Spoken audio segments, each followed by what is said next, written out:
Hello, everyone. Thank you for coming out tonight. Got a big treat tonight. Ricardo Pau-Llosa is an author that I've published over the last 10 or 12 years, I would think. Probably a dozen or more poems. I asked Ricardo if he would be the featured poet for our 50th anniversary issue because I wanted a poet that I believed in, someone who I thought was, let me choose my words carefully, as relevant as any poet writing today, and I truly believe that. I think he's one of our brightest minds, one of our deepest thinkers, and someone who's able to integrate and think about all of the arts at the same time. He's an art critic, he's an art owner and trader, he is lovingly called prosciutto, yes, which I just found out last night. And I thought because he was like pro-poet, you know, and it's kind of a clever way to say prosciutto. But then I find out it's because he's a ham.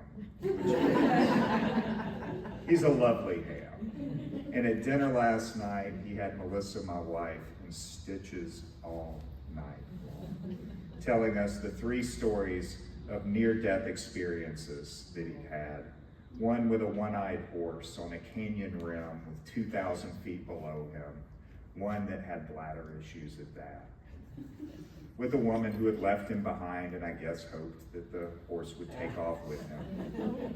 Somehow he made it back.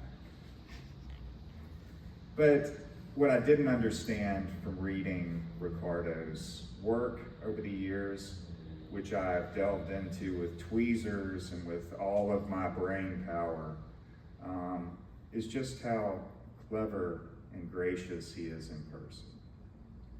And I hope that all of you had a chance to hear him earlier at his lecture. I see some of you who did, and how brilliant he is when he talks about art and his dedication to Latin American art and making sure that people are able to view it, to hear about it, and so that it's perpetuated in ways that it hasn't been yet, and hopefully will be. So please help me welcome Ricardo Pau-Llosa.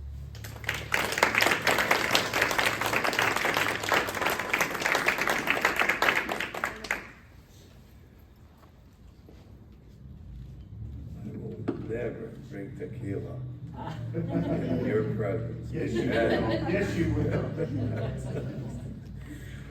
Oh my God. All right. Thank you for those kind words, and you and BPR and UAB. Thank you for having me here. It's really been a great pleasure. My wife Aleda is here to make sure that I, pronounce things correctly. All right, I'm going to start with some poems that appeared in the BPR. And these are 5 paintings by Peter Paul Rubens in collaboration with Jan Bruegel the Elder. Rubens liked to collaborate a lot with artists, especially Jan Bruegel, because they were very good friends. And in these paintings, they're not very large, although they seem huge. They're in the Prado. Jan Bruegel did everything but the 2 figures of Venus and Cupid, and Rubens did that. But Rubens always gets top billing. He must have had some powerful agents at this time. All right, the first one's from the 5 Senses. The series was from 1617, and it appeared, of course, in BPR, and it's in my new book, Fleeing Actium. Sight. The cyclopic chandelier ponders the world of the mise-en-scène. It blurs gold with ash on its brass orb. Pages of visuality surf upon the paintings within paintings. A mall of palaces mirrors a hive of art on the wall. A dozen busts forum the shelves cursed with a stone gaze, as lions and men perish in an orgied hunt. A goddess sits, schooled in right vision by her son, admired by wraiths, virgins, lechers. She is too tired to learn or rage, will shut her eyes and dream of rest. Conch infinites, imploding abound, for none can take whole this flood of scene, and must piecemeal build a world in the round. The eye itself, globe and prism, lets the brain compose and rectify this detailed rain. She wonders how each blink a miracle refrains. I've been doing a lot of sonnets over the last 7 or 8 years. I stumbled into this addiction rather naively. I mean, every poet that's written sonnets writes a couple of hundred of them, and I should have guessed that this was, I didn't guess, I just, oh God, if I could go back. Anyway, but so after any number of Elizabethan sonnets and others, Gongora type sonnets, I decided to just stretch it and change it around. So this is a 17-line sonnet. The first 8 lines are, I call it like a butterfly. It's A, B, C, D, D, C, B, A, and then it has a couplet, and then a quatrain, which is rhymed and ends on a rhyme tercet. Okay, I am a masochist. That's how I got into this. That horse story, man. God. Okay. Hearing. I love this one. A garden of cochleas composed a scene which eye dizzies into swirls that lock and free like galaxies. The chime of clocks and hunting calls demure asides to mobs of cellos and violins, harpsichord and talky guests who dine on sound and hoard the corner where the eye is thrown by the lure of feast. Plucks and birds circle and seize Cupid's venison trance, as mother rides the lute which painting cannot record. So deaf the muted art that theater must fuss, bereft in copious mess, to banquet what ear surgeons clear. Thunder and all its clan and voice are but ripples which a clutch of bones and a fluid curl translate into a noise of chemical and spark. Their journeys end in luxury's vaulted den, the veiled mind, whose maze reminds that silence was their origin.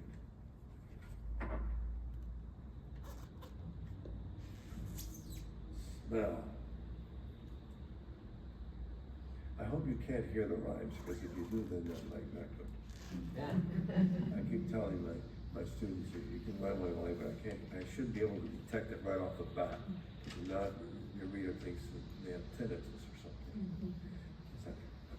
Smell. The floral stampede conflates all sense into one.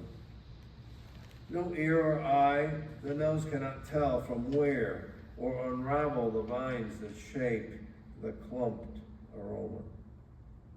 It is false that some detect by hints the mosaic of waft, for none can reject the sweep.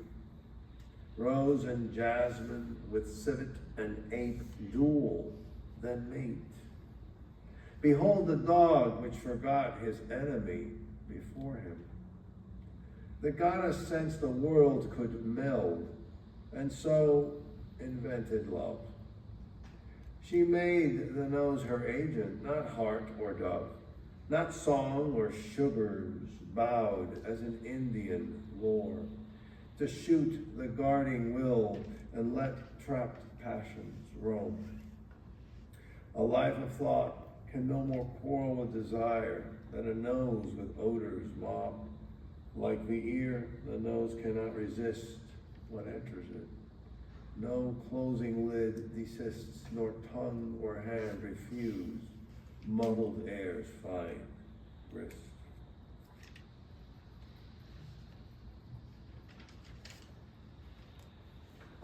This one, Venus is dressed and Cupid is nowhere in sight, and the satyr is having a great time too. Taste. To eat, we kill. Dismiss the chubby shooter who aims at lust, and fill the room with needs, slaughter. The boar alone manages a severed grin. Below the martyred deer, and over pheasants, round as bubbles in a drain. None of pleasant's fineries, the table, field, and floor deranged with pantries or grazing beasts who soon will feed. The goddess dresses almost right for dinner, as her satyr pours his heart out to allay whatever haunt of measure might betray that plenty is not the stuff of paradise. What then was Eden for? What promise merits devotion? This veil of nose, this crib that dies each hour, seeks counterweight in tons, not carrots, visions or wings. The banquet's litany rebuffs hungers timed to last. Spare us the rough edge of doubt. We toast sweet pleasures, cuffs.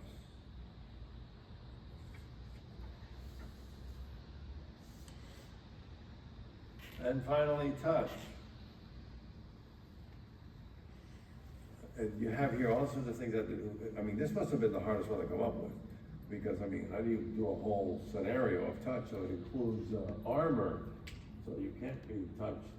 And now, way over there in the back, the forgers whacking away at to create these things. And you know, I guess they figured that would be good, you know, to carry the whole scene. Alone, the sense our bodies own entire. It warns, detects, gives and pleasure takes. The hand pulls the resting arm to want, but all flesh feels the warmth of its brush. Armor walls from blade, not rush. It cannot spare us the shot of lure and taunt.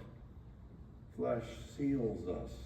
When eyes shut, it makes for sleep. Fearless when we dream of fire, ablaze with the silk of oils when entwined. Alone we sank and rise alone to find we are a crumpled page, the dream as author tossed aside. No such confusion derides the falcon's prey or the knotted fists the forger drops and the lasher meticulously plies. What stroke, note, or pose, what meal or act was ever free from the body's grip and tact. This skin that halves the world cannot subtract. All right. So, the mummifier's mummy. Saw this documentary on TV.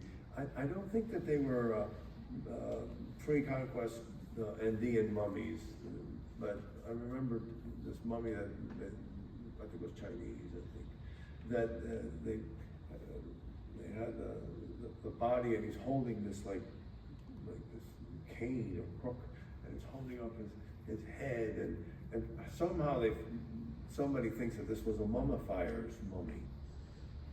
And, but I couldn't find that picture, so I had to go to the Incas. The mummifier's mummy. Like the tailor's suit or the chef's meal, simplicity signals the master. No quaffs or vivid tinctures brow the face that studied death, sure in his craft. A clutched, worn tool for humility beneath the stitched rictus of his vesseled prayer. A pupil, perhaps, or a rival, performed this task, and honoring what the master scorned, earned him basely. With him, terse, was sealed the knowledge of what little hope there is in ritual. That private magic that makes symbols of things. Neither can we extract balms from edicts. That illusion by reason is all that is. Even shadows lunge at this leathered state, crouched in clay, pretending no better fate.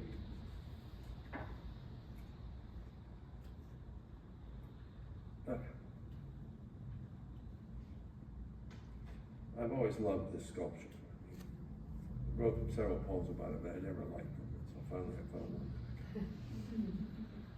All right, Alexander Calder, Flamingo.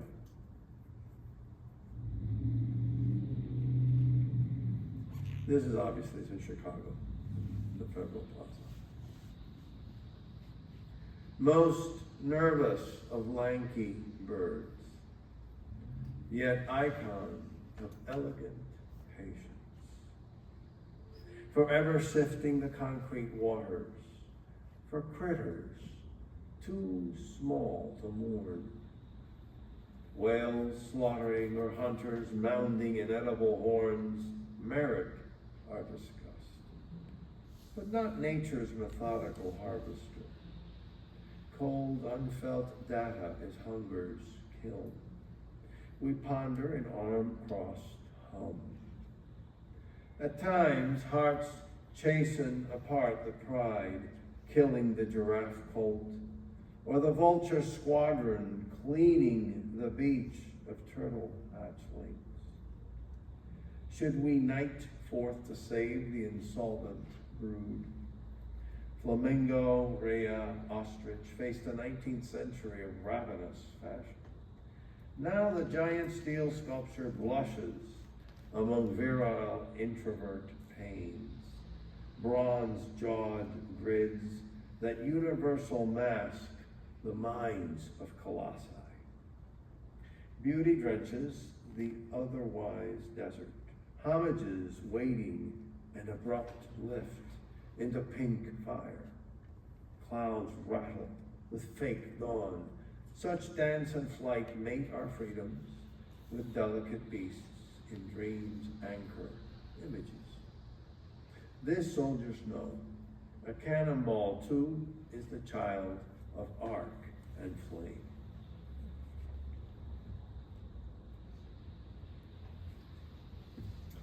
Okay, Julio Arras is a Cuban artist. He lives in Miami. Well, he's lived everywhere.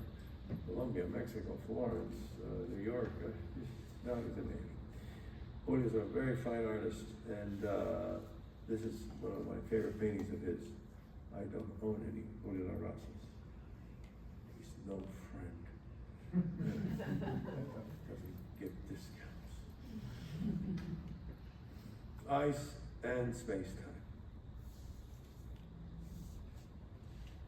I should be mentioning the magazines in which these things have appeared, but except for BPR, the rest of them.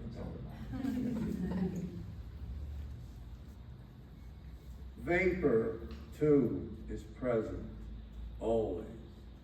Ghost, shocking, yet boredom's ubiquity. The block of ice ignites our view of lost fires, blue infernos. Ice is the frailty that gulps the sea, masks and unmasks, the noon of fallen fruit. These lumber like dice and catch us catching them in the mercurial flask of spilled mirror. Angled by the sun, the ice has paved onto the stage. The frigid stare pages and wombs, the warps with which the mind consoles us in this drowning clock. No rest in sea or block, nor in bled silvers, nor in rind or spheres. Nothing but what escapes the scene into the area of light from matter's scheme.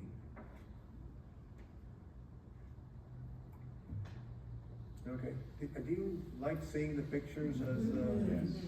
Okay, that's good. Yeah, I think looking at the pictures is fun. And this is a rather peaceful scene of ships being torn apart on rocks. And you see some of the Navy survivors over there with their oars, trying to climb up on these slippery rocks, And, the ship's crashing. One is already gone, the others are being devoured. They're climbing up the mast. Oh yes, it's a very, IRS moment.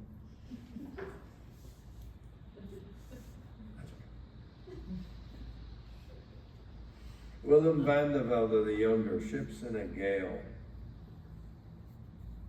The storm dissolves the difference between wave, rock, and plank, which calm asserts. The ship seemed doomed, masts tilting, naves rattled. The brink life always is set in bleakness cinema. An outcrop of granite that smashed one vessel now gathers dots of men in crests that just might toss them to a safe height. And eggs changes for the moment's fish. But bets are on, and winners will also lose. Time has it, that slippery boulder. We dryly watched the pummeled swimmers, tipping hulls, mast climbers whose misery disciplines valor. And the sea whose beauty is rage, though history's losses tally on a separate page. I guess I was thinking in that sounded also how many, Cuban refugees and others who crossed, especially from Cuba, on rafts and have drowned. Some estimates put it over 100,000 or 200,000, who knows? There's no number. Okay, so we go to Japan now. I've been writing a lot about Edo period Japanese paintings and prints. The Edo period starts around early 1600s and lasts till the 1860s.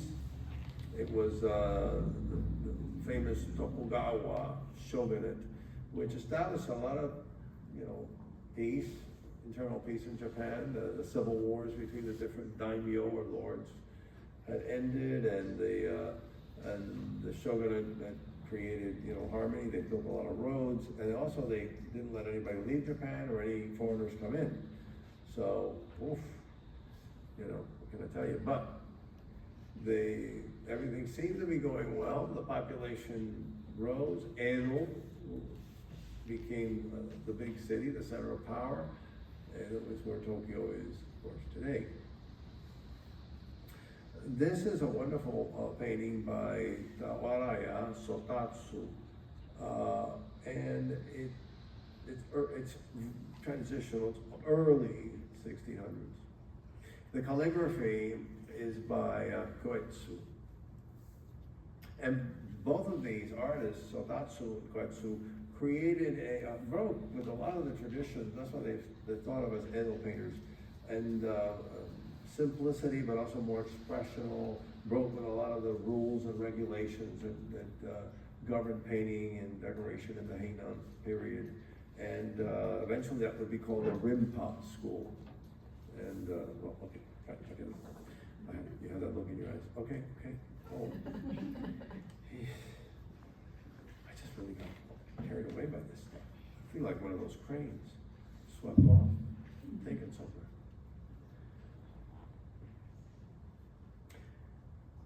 Art resists the destiny of fragility. Are the cranes manic as mist in the wind, the foil to language? Do strokes symptom pity in their molten lace, while flocks pretend the scrolled horizon cannot truly end? Transcendence has a cynical accountant who harps the abacus beads on golden bars. He wagers on luck against abundant skill and is nearly right when he's half wrong. Flight, ambiguous.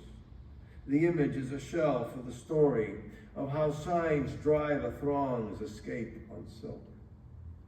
From the painting's well, a treasoned freedom springs. What soars? The cranes in rebel stream, the words as oars.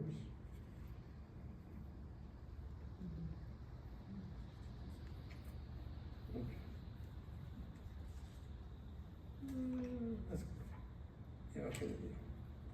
Sometimes I start condemning poems to death. I don't know here. Matsura Roshu, crab. Pretty self-explanatory. There's a poem there. I didn't include the translation or whatever the signs. Sorry. 3 frogs and a crab with a handful of strokes and a poem on the side. The paper too talks. Its abacus of bump and weave. Time drags itself into the picture through nature and sands. We slander empty. No void in our world, for mind would dab it full. Subtle called. We are the plodding and the scurrying, wet or dry, aliens of the immediate. No life regret can bend a body back to what it knew. So the land crab lugs its armor, stews in its heat. The frog, sleek and aberrant, master of the world's 2 selves, is tenant and lord. They welcome what new confusions arise, for resignation sometimes gets the prize.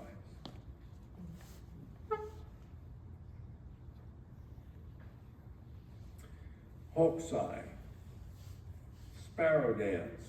This is an actual sketch, a manga, of these. The Sparrow Dance, I forget what, I think it's from north central Japan, was part of like a folk ritual, a matsuri, a festival, a summer festival. And he makes all the different moves and steps.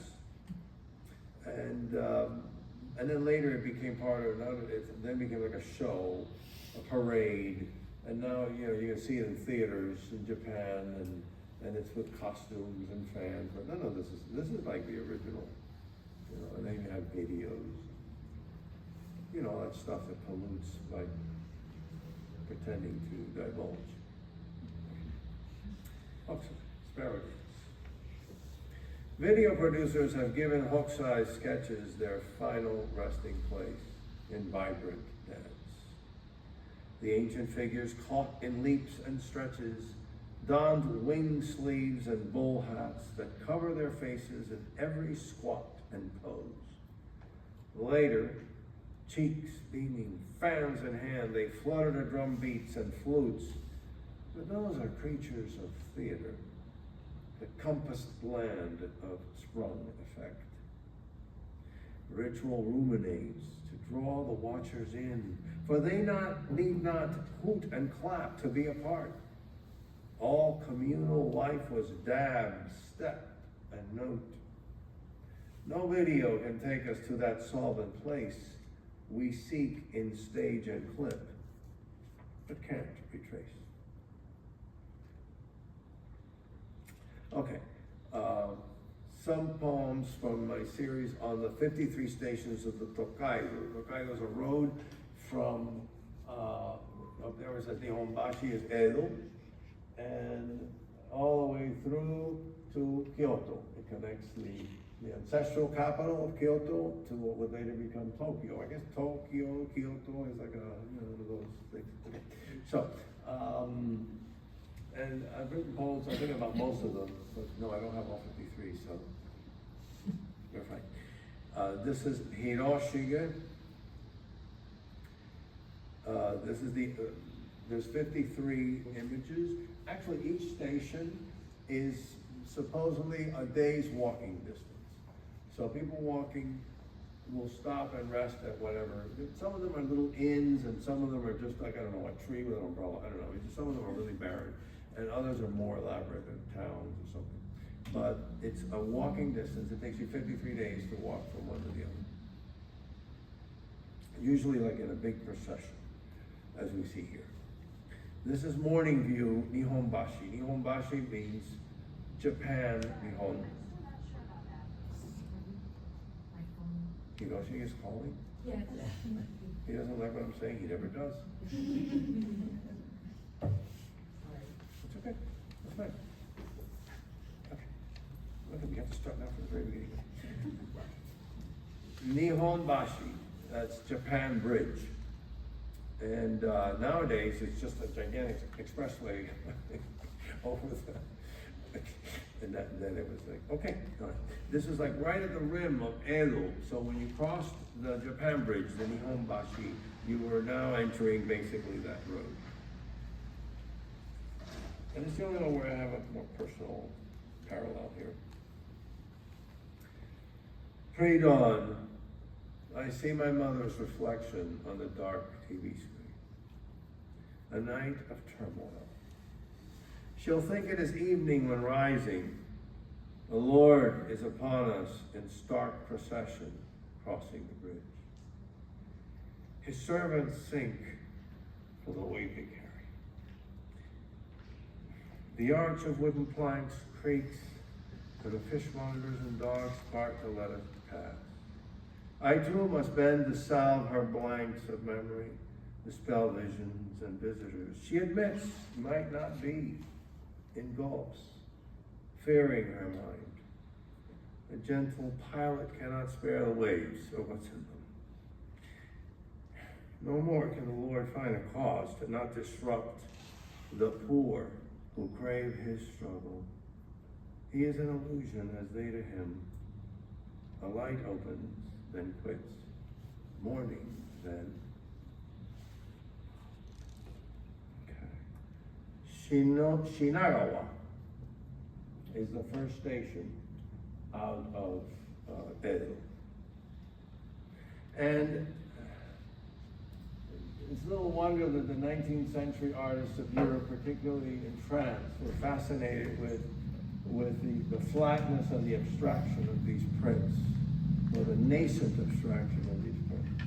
Like, look at this rudder over here dipping into the water, these triangles and rectangles, and the sails, and the colors on of the clouds, which you see those patterns in some Gauguin. And a lot of these artists had collected Japanese prints. Shirabu.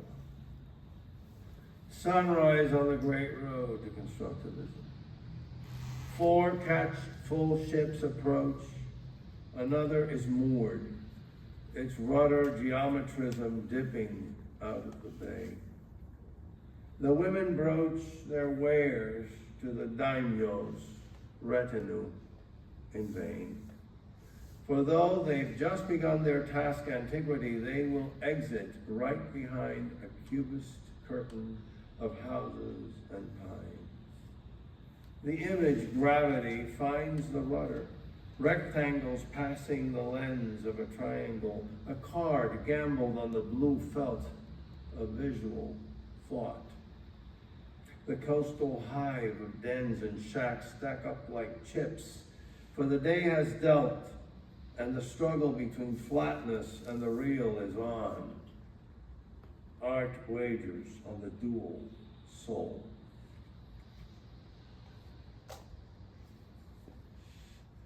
That's for time's sake. All right.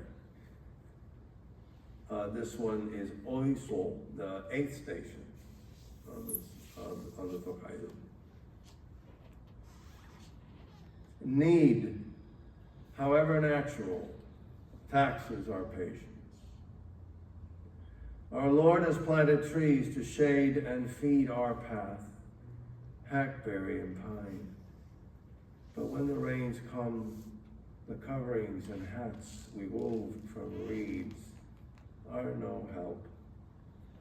By bales and bundles we teach our lives to mean. By steps our journeys mark how we are spent. On roads that never reach their end, we enter them and depart, and we obey and trade, carry and disown, as if we too were spoiling cargo. We plot our humble get by. A meager village is home for the storm, grateful warmth, a pot with almost soup. So little is so much. With 2 steps, we know enough to judge.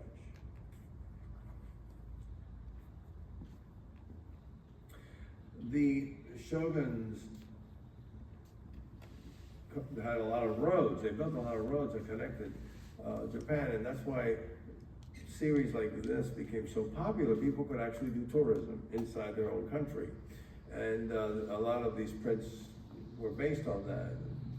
Famous scenes of Fuji, and then there was, like, for every province there was a series of prints and so forth. But they didn't, for some reason, build a lot of bridges. Some people think there was like a political reason for that. Bridges meant that more fluidity, and they wanted just enough, not enough, not to create problems. Who knows? But bridges, not so many. So this is one of those stations which I can't figure out where they would rest, frankly. But there it is. It's the 24th station, Kanai, or Kanaya.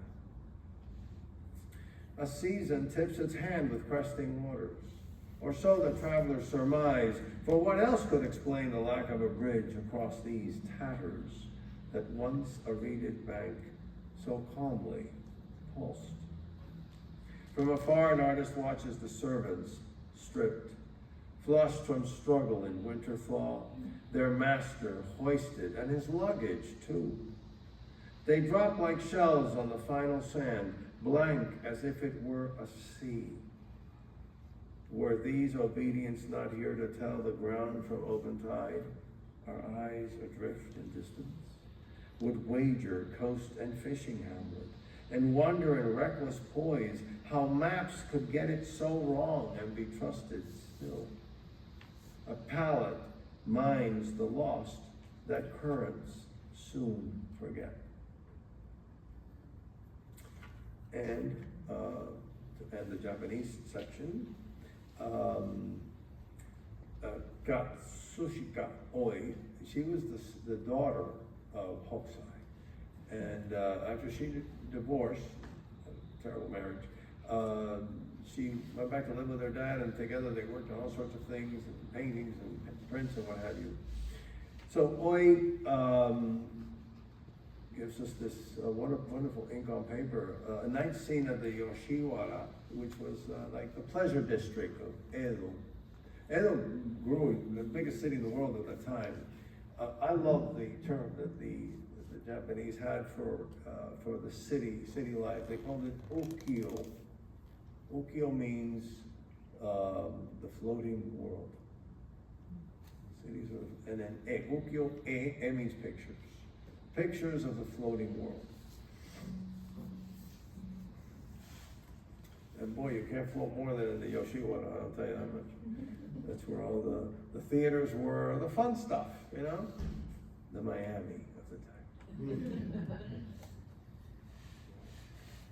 There are no secrets here, or that is all there is.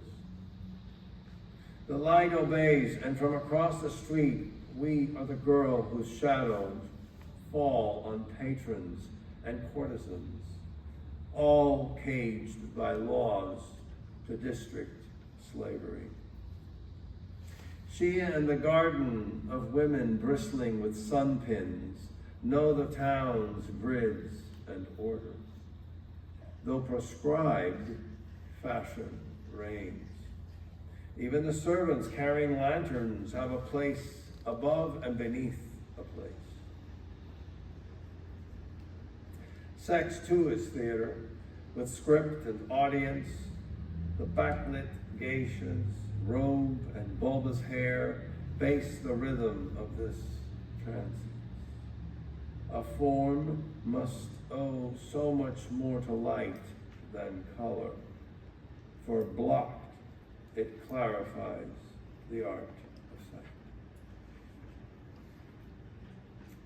Sight. Now we enter Miami. Rocking Cha. Rocking Cha was a friend. He was a wonderful musician, an amazing singer, and he played 3 and 4 maracas at a time. That was his professional name, Rock and Cha. Cha-cha-cha. Rock and cha-cha-cha. And everybody called him Rocking Cha. You know. Later I find out his real name was Ramon Agustin Fernandez. Well, there you go. And he played every night at this wonderful club called Cafe Nostalgia. Later became Boigoia. All around the cone of light, the man playing 2 yellow maracas is hoping to lose his balance exquisitely for a split second.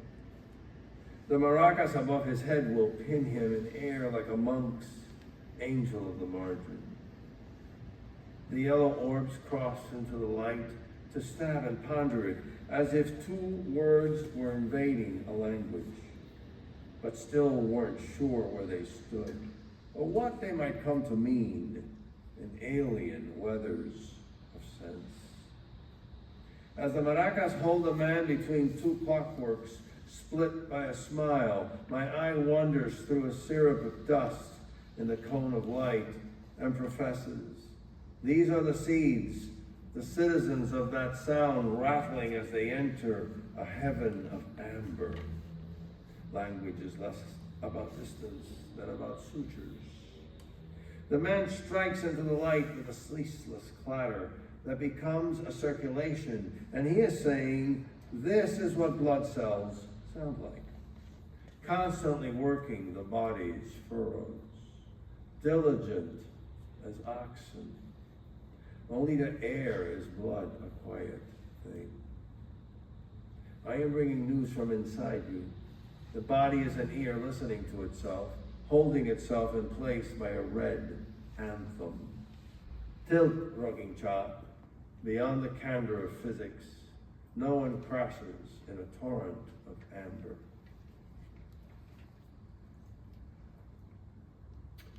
This is a mamey. How many of you have eaten a mamey? This is a fruit. 1, 2, where is the enlightened? The enlightened ones. I adore mamey, but it's hard to get because it's very difficult to grow, even in Miami, and or especially Miami. And when you do find them in the markets, they're outrageously expensive, and 90% of the time they're not very good.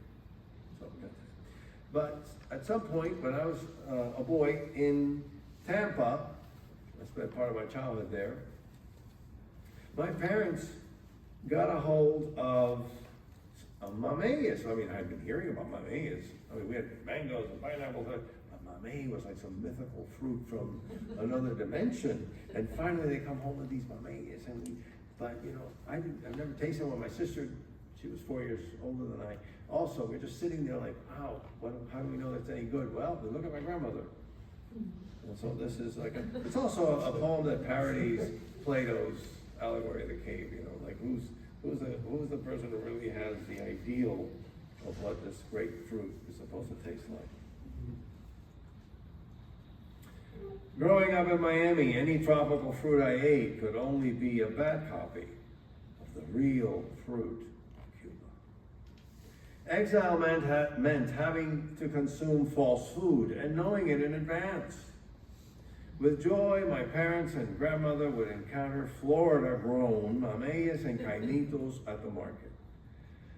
At home, they would take them out of the American bag and describe the taste that I and my older sister would in a few seconds be privileged to experience for the first time.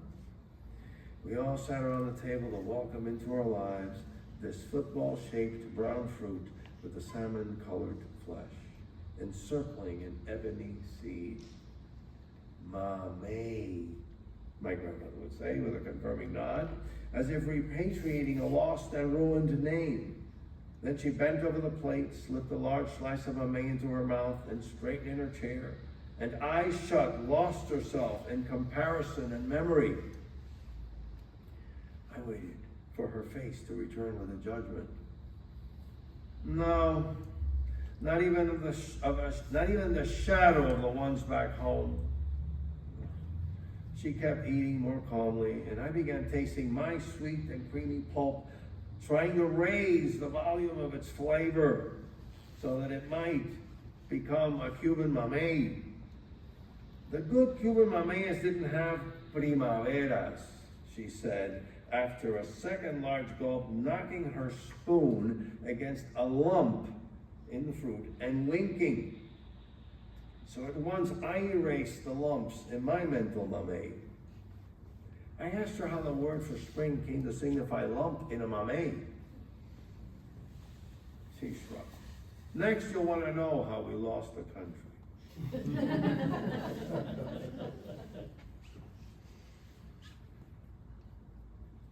Yeah, that pretty much happened exactly like that.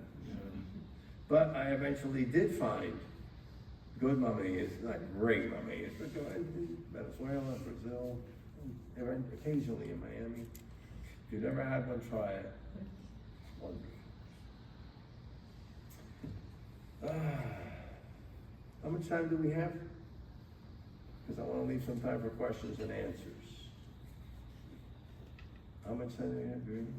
Oh, we've got time. 2 hours straight? No, not that much. It is raining, but, another 10 minutes. Okay, that means that it's time to execute some of these. Okay. Oh, it's a lot, like a 3-page book. This is Stanley Spencer, Christ in the Wilderness. He's a wonderful British artist who, because he wasn't typically modernist, was always kind of left out of the stories of modernism, and yet now he's been, I think, rescued. And he also, painted subjects of a religious nature, not always in a reverential mode, but there it is. And this is the famous moment in which Jesus is quoted as saying this, that this is prior to his passion.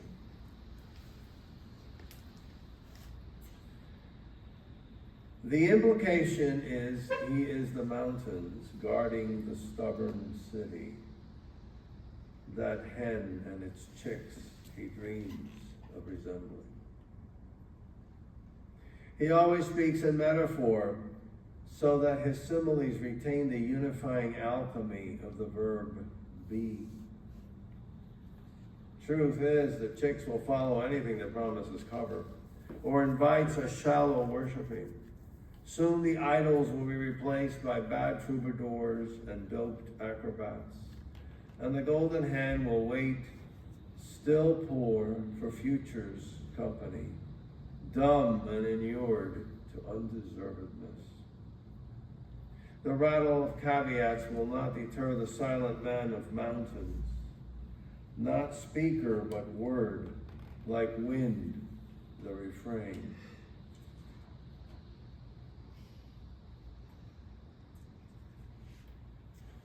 I am a huge fan of Clifford Still. I really rediscovered his work while in Denver. There's a wonderful museum in Denver, the Clifford Still Museum. How it wound up in Denver, I have no idea. He never even went to Denver, as far as I know. His widow had inherited a large amount of his paintings, and he had always said, I want them all exhibited permanently in one place and no other artist's work. Well, very unusual for an artist to make such demands. Okay, so she had a cousin who had money and power and influence. Anyway, they created this wonderful museum, and if you ever go to Denver, you must go to the Clifford Still Museum. It's right next to the Denver Museum of Art. And every time I go there, I just sit there mesmerized. And this particular painting is in that museum. It's the title at PH247. That's not a title. He didn't title his paintings on purpose so that the title wouldn't, give people something like a handle on the painting. They have to just deal with it. And these are huge paintings. That's like an inventory thing. PH, I don't know. 247 could be, behind the barn door, wherever, somewhere. So that's the painting. To track and muddy blue is rebel's quarry. To scribe seasons by meadow clumps, and think not sky or sea nor lapis. Feel the starry fate of measure, unsettled, yet ample, sunk in clocks, parole of rest. The ardent crease, drip, drip, this orange blood of light is a nervous, tearing infinite that must cease for us, but persists horizon. And the plinth of night, the road each shadow spawns, the pour of shut, dreamt, forgotten curtain. And a white edge, the blighted lamb in a rut disowned, back among us, prodigal and ripe, for seeing what the world of hands has made of world. This cobalt chant and terminal ode. Clifford Silver said, shut up, don't listen to him, just look at the painting. Okay, I'll read a couple of these and then that'll be that. These are in the VPR. They are the Lost Sermons of the Buddha. So Buddha had a disciple who was a really nasty piece of work. His name was Devadatta. And at first he had been a really cherished disciple, and then Devadatta turns against Buddha and conspires to kill him, has a prince try to murder the Buddha, hires assassins, whatever. This is amazing. And finally, he just finally gave up, and he figured, well, okay, I might as well go and make my peace with him. And on the way there, the legend has it, the ground opens up and swallows him whole, and off he goes to some infernal realm. There it is. Like the Judas Iscariot, if you will, of Buddhism. So I figured, well, let me think. I want to turn Devadatta into a character. And I'm thinking, a lot, since many of these ancient religions and philosophies were really written down by disciples, I thought, well, just imagine some sermons. You've all, I'm sure, heard of the fire sermon of the Buddha, where he's preaching against the senses and the slavery of the senses, the fire of flesh and eyes and ears, and it's consuming us and plunging us back into death and endless reincarnations and so forth. And so I go, well, let's come up with some other, lost sermons. And Devadatta's listening to them, and he's figuring when he kills Buddha, he'll be the author of these sermons, you see. And anyway, that was what this is all about. So the first poem is Devadatta talking. I too recall the life in which I was his light, and he my king. On the path to the rising we danced inversely, and now I am tasked with needing the mastering pupil, no greater pain. In this our last life of night, I rein my mind to scribe his sermons, and for me asked nothing at first. In secret, I brewed my wrath and dutifully scrolled his words in the shade of his trust. Even he forgot what I alone have stored, and therefore owned. By service I am authored. His captured words, the bloom that will not rot the stem. A wife abandoned owes herself to a new master. So memory's hoard cares not for origin, but possession. The leader deserves to be spared reasons. I set off to rule who hope to flee the fate of rounding mule and frantic moth. What flames life gives to fools. So the first of these is the Reef Sermon. On one of my trips to Colorado, a friend of mine took me up to South Park, nowhere up there, barren desert, very pretty, but barren. And there's all these seashells, and I remembered, from my geology readings that those are, of course, used to be bottom of the sea and got pushed up into the heights and so forth. So I'm thinking, well, what if Buddha was up in the Himalayas and saw, seashells and stuff, and maybe has a dream of he's walking off into the sea. The Reef Sermon. Among mountains sowed with seashells, I came to rest from myself and entered the sea. Walked on its sand beneath a foam of stars, and stood before its city of bones, thunderous with fish, inks, prisms, shaded by ravenous fronds, pocked with crevices, like a mind far alien, yet mind. Grown from learned debris, a hive of lives in forms that will not tell themselves from where they lie, or if craft or chance it was that let them seem the saving trance of belonging. The city of bones ranges beyond the eye's grip, rises to air past veils of spores. Its thorn touch belies its horizon scope, which nearness cannot contain, like trails we pace in lost mouths. By nature built to anchor flux, shelter the wheel, tilt the sun. It owes to centuries, not man, its debt. I'll just read one of these. There's 8 of the sermons, one for each of the spokes of the wheel.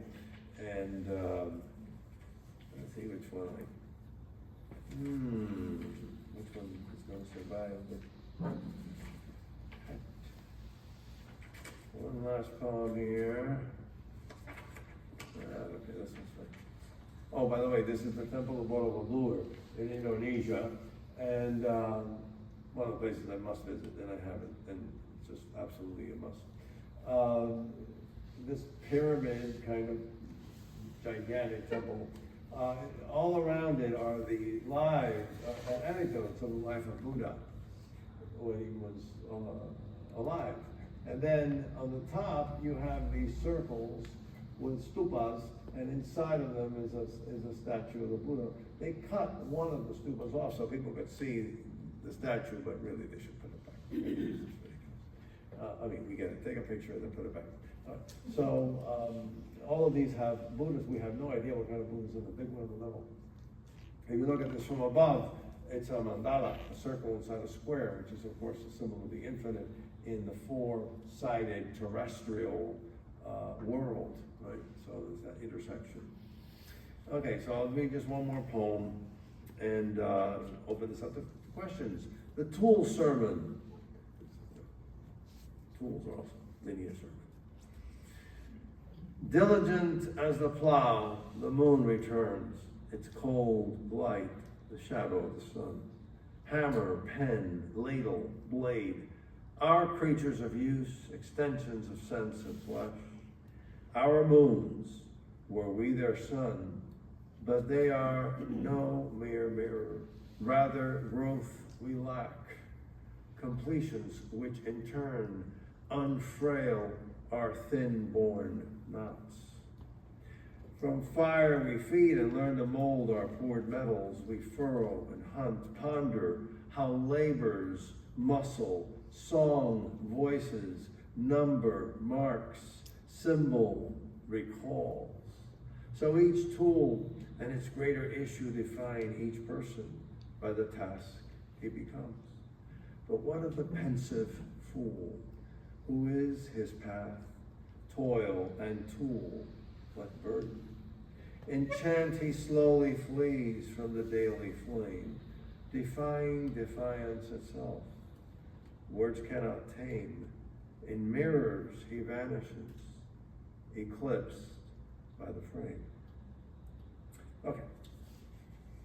So there it is. Thank you.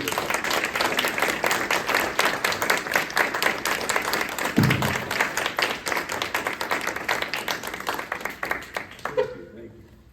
And now, questions and answers. I love this part. My favorite part. Don't be shy. Yes. Did you travel any part of the 53 stations? No.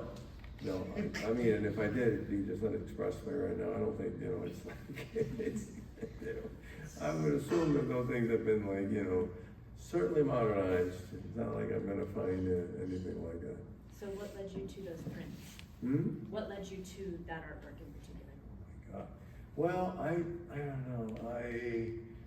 I just sort of drifted in. I suppose I was doing some research on, who knows, some 19th century French artists. At the time, I was also, I became good friends with the then Japanese Consul General in Miami and all Florida. And, I'd be going to the house for dinners, and I ate very wonderful fruit and strange dishes that I have no idea what I ate.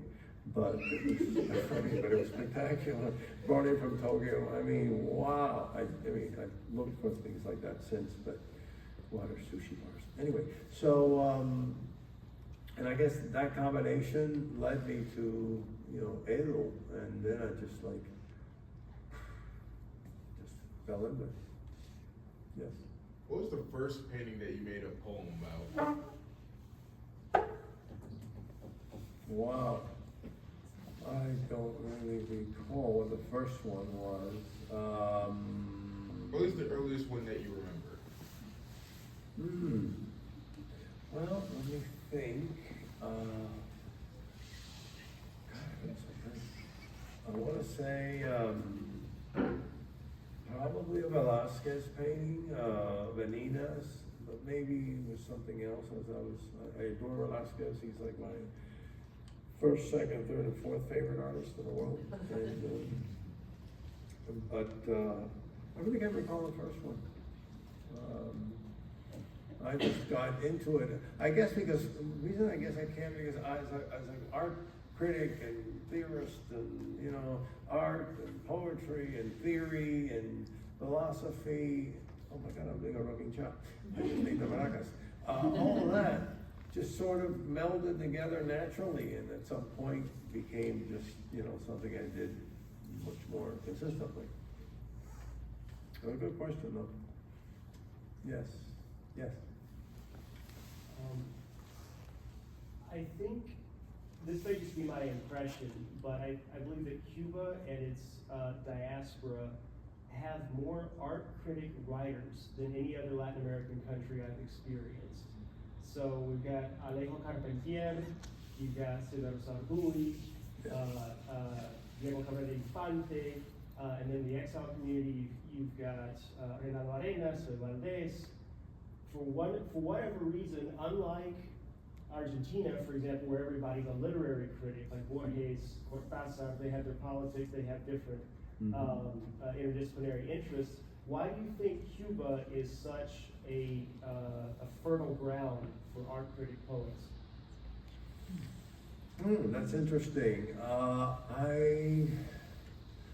I don't have an answer. I can speculate. I would say that one of the things that sets Cuba apart, it became a republic to some extent late. By the time Cuba became independent in 1902, the rest of South America, Central America, and Mexico had already been independent for a century or thereabouts. So, and the two wars of independence had been devastating, especially the second one in 1885 to 98. And the country was completely demolished. And there was a huge influx of immigrants. And so the way in which I guess, the national identity, and Cubans struggled with this. They wanted to have an identity. They wanted, and they had one, but they had to, like, I don't know, define it in some way, shape, or form. And that produced a lot of written commentary on the arts and on music and on just about everything else you can imagine. You have Fernando Ortiz, you have, just oodles and oodles of commentary, not just on art, but on everything. And it was very, it is striking to mention it. But I think it has a lot to do with that struggle to catch up in defining our identity. And unfortunately, we had some very brilliant people.